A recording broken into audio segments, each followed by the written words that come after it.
So here we have the Ford Galaxy on a 20 plate. I'm going to start off by showing you around the outside of the car, and then we're going to hop in and run through some controls on the inside. But from the outside, you can see it's a 5-door car with alloy wheels and tinted windows.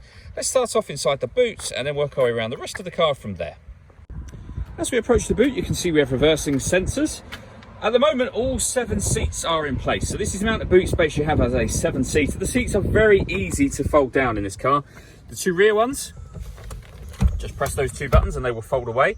And the middle ones are also done via the buttons. So just here,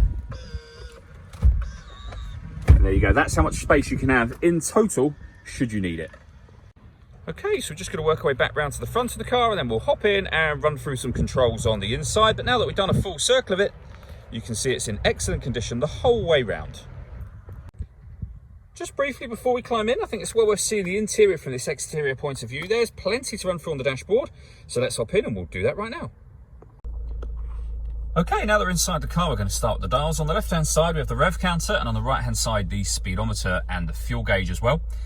In the middle, you can see we have a digital readout for the speedometer. You can change information that's displayed there, so you can have your entertainment, the radio, etc., your navigation, your phone, or back round to where we started. The menu on the left is also changeable. At the minute, we have a trip computer there, but you can change that for various different bits of information. For example, fuel economy, if you want to have that there. And the buttons I was using for doing that are here for the left one and here for the middle. Over on the left, we also have cruise control and speed limiter.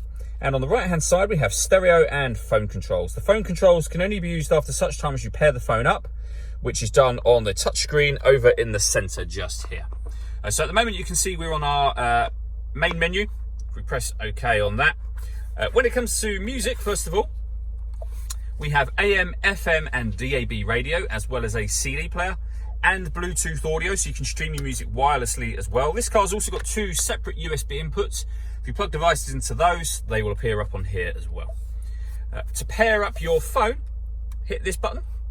Search for your vehicle on your device and select it once it is found. And then just follow the instructions on screen from there. This car's also got satellite navigation. There's a full video that shows how this works on both our website and also on our YouTube channel as well. Working our way down, we have the CD player and the main volume for the stereo. We then have dual zone climate control. Any adjustment you make to temperatures will show up on the main screen. So passenger, driver, also your fan speed will show up there as well. When you're happy with those settings, this button turns your air conditioning on, or hit auto and the car will maintain the temperatures that you've asked for automatically. And you can override that simply by readjusting the fans to put it back into a manual mode. With a heated rear screen and a proper heated front screen as well. This cubbyhole section will open up to reveal a 12-volt charging socket and the 2 USB inputs that I mentioned a moment ago. We have a 6-speed manual gearbox, a electronic parking brake there.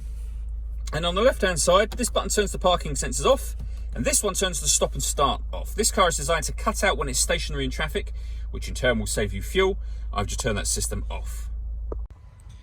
All that leaves me to say is thank you for taking the time to watch this video. If you'd like to come and see the car in person and have a test drive, please feel free to call any of our MJA sites. We'd love to hear from you soon.